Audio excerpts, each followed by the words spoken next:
सावन माह 9वां अध्याय। ईश्वर ने कहा, हे सनत कुमार, अब शुक्रवार की कथा कहूँगा, जिसे प्राणी श्रद्धा से सुनकर समस्त विपत्तियों से छूट जाता है।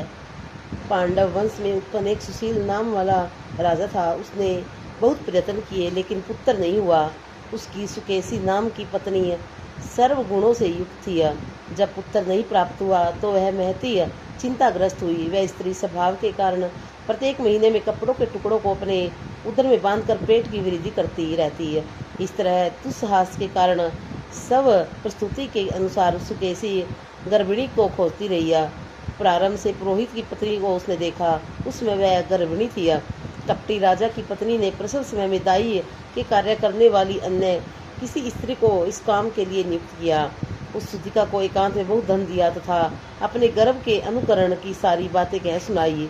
राजा ने इधर अपनी पत्नी रानी को गर्भवती जानकर पुष्पवंत तथा सीमनतोनयन बड़े प्रसन्न मन से किया। पुरोहित की पत्नी का प्रसव का समय नजदीक आया। यह सुन उसी तरह रानी ने भी वचन रूपी कार्य किया। पुरोहित की स्त्री गर्भवती थी, प्रस्तुति की बात जानती नहीं थी, अतः दाई की वाणी का पालन करती थी।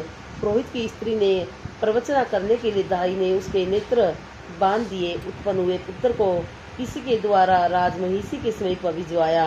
इस प्रकार राजमहिषी के समीप पुत्र का जाना कोई नहीं जान सका। रानी ने पुत्र ग्रहण कर कहा कि मुझे लड़का हुआ है, और सब जगह खबर कर दी।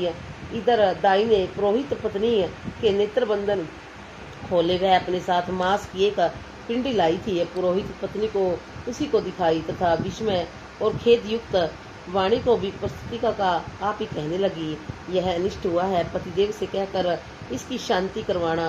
पुत्र नहीं हुआ तो न सही, परंतु आप भाग्य से जीती रहो। पुरोहित पत्नी को प्रसव स्पर्श चिंता हुई। क्या इसने कपट किया? यों संदिग्ध अवस्था में थी।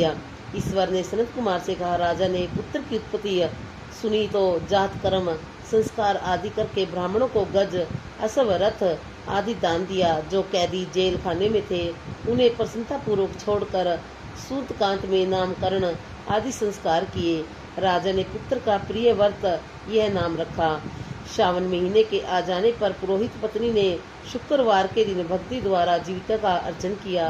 दीवार में बहुत लड़कों के सहित जीवित का मूर्ति लिखवाकर पुष्पमाला से अर्चन कर 5 दीपक जलाए। गेहूं के पिसान के दीपक बनाकर उनमें दीपक जलाती तथा आप भी गेहूं के पिसान के दीपक को घृत में पकाकर भोजन किया। अक्षत फेंक कर कहा, जहाँ भी मेरा लड़का हो, हे करुणा निधे, हे जीविती, उसे रक्षित रखना। यों प्रार्थना कर कथा श्रवण कर यथाविधि नमस्कार किया। जीवितिका के प्रसाद से बालक दीर्घायु हुआ। उस रोज से जीविता का देवी उस पुत्र की मात्र गौरव से रात दिन रक्षा करने लगी। यों कुछ काल बीतने पर राजा मर गया। पितर भगत पुत्र ने पिता की पारौलिक क्रिया की। फिर मंत्री पुरोहितों ने प्रिय व्रत को राज सिंहासन पर बिठा दिया। उसने प्रजा की रक्षा तथा कुल काल तथा राज्य का भार वृद्ध मंत्री को दे पितृ ऋण से मुक्ति प्राप्त करने के लिए भक्ति द्वारा गया जाने की इच्छा की। उसने राजकीय वेश छोड़कर कापटिक वेश बनाकर यात्रा की। रास्ते में किसी गृहस्थी के मकान में निवास किया। इसी रोज उसकी पत्नी को पुत्र हुआ। इसके पूर्व उसके 5 पुत्रों को कमर्स षष्ठी देवी मार चुकी थी, पर इस लड़के के हो जाने पर 5वें रोज राजा वहां गया था। राजा ने शयन किया तो जब रात षष्ठी देवी बालक ग्रहण करने आई, तब षष्ठी देवी को देखकर जीवितिका ने कहा कि षष्ठी देवी इस राजा को लांग कर मत जाओ। यो जीवितिका के मना करने पर जैसे षष्ठी देवी आई वैसे ही खाली चली गई। उसने 5वें रोज पुत्र को जीवित देखकर और राजा को लड़के के जीवनदाता जानकर राजा से प्रार्थना की, हे राजन, आजकल रोज मेरे मकान पर आप ठहरे, क्योंकि हे प्रभु, आपकी दया से यह मेरा 6वां पुत्र जीवित है। गृहस्थ की ऐसी प्रार्थना सुनकर प्रिय व्रत ने वहां निवास किया। फिर गया जानकर पिंड देने लगा। वहां विष्णु पद पर पिंड को देते हुए आश्चर्य हुआ। जब वह पिंड ग्रहण के लिए 2 हाथ निकल पड़े, ऐसी घटना देखकर वह भूपति विस्मय तथा स्नेह करने लगा। क्या करूं? ब्राह्मण ज्ञा से राजा ने विष्णु पद पर ही पिंड दिया। फिर किसी सत्यवादी ज्ञानी ब्राह्मण से पूछा कि ऐसी बात क्यों हुई। उसके पूछने पर ब्राह्मण देव ने कहा, हे राजन, ये दोनों हाथ पिता के हैं। ऐसा क्यों हुआ? इसकी जानकारी के लिए घर में जाकर माता से पूछो, इसकी बातें माता ही कहेगी। राजा चिंतित तथा दुखित हो मन में अनेक तरह के विचार करने लगा। यात्रा पूरी कर जहाँ लड़का राजा के पहुंचने से जीवित हुआ, वहां जाकर उसी दिन उस गृहस्थी के घर पुत्र जन्म का 5वां रोज था। वह स्त्री प्रस्तुति थी। इसके दूसरे दिन लड़का हो जाने पर रात के समय षष्ठी देवी पुत्र को ग्रहण करने आई। षष्ठी देवी को जीवितिका ने पुनः मना किया तो षष्ठी देवी जीवितिका से कहने लगी, है जीवितिका, आपको इसकी क्या आवश्यकता रहती है तथा कौन सा व्रत इसकी माँ करती है जिस कारण आप रात दिन इसकी रक्षा करती है। षष्ठी देवी की ऐसी वाणी सुन जीवितिका कुछ हंसती हुई कहने लगी, राजा भी दिन रात इस निमित्त की जानकारी के लिए जागा हुआ था और सोने का बहाना किए हुए था। उस समय राजा ने उन दोनों की बातें सुनी। हे षष्ठी देवी, इसकी माँ श्रावण महीने में शुक्रवार के रोज मेरा पूजन तथा व्रत के जो सब नियम करती है, उसी नियम को मैं आपसे कहती हूँ। इसकी माँ हरे वर्ण का कपड़ा तथा चोली नहीं ग्रहण करती और हरे वर्ण की कांच की बनी चूड़ी भी अपने हाथों में ग्रहण नहीं करती है। चावल के धोवन के जल को भी कभी नहीं लांघती है। हरे पल्लव के मंडप के नीचे नहीं जाती। हरे वर्ण का हो जाने से करेला का साग नहीं खाती। यही सब मेरी प्रसन्नता के लिए करती हैं। इसी कारण इसकी मैं निरंतर रक्षा करती हूँ तथा इस लड़के की भी सुरक्षा करती हूँ। यह सब राजा सुनकर सुबह अपने नगर में गया। स्वागत महाराजा के नगरवासी तथा देशवासी प्राणी आए। राजा ने माता से पूछा, हे माता, आप जीवितिका व्रत करती हैं, जो उसकी क्या विधि है।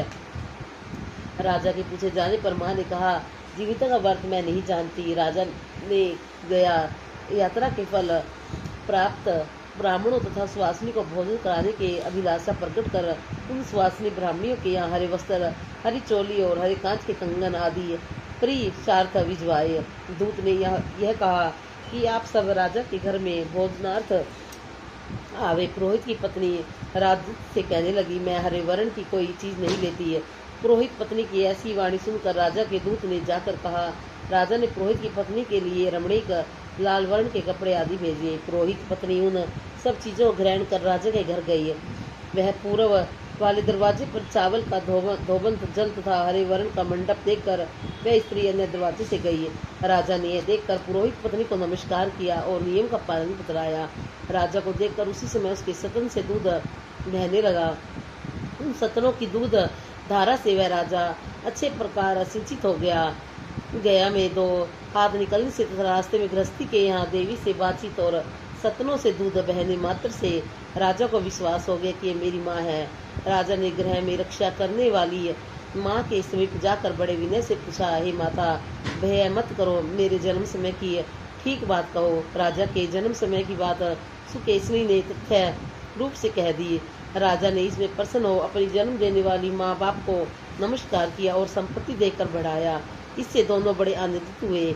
एक दिन रात में जीवितिका से ने प्रार्थना की, है जीवितिका, मेरे जन्म देने वाले पिता है तो गया में 2 हाथ क्यों निकले। उसी समय स्वप्न में देवी ने सच्चय का नाश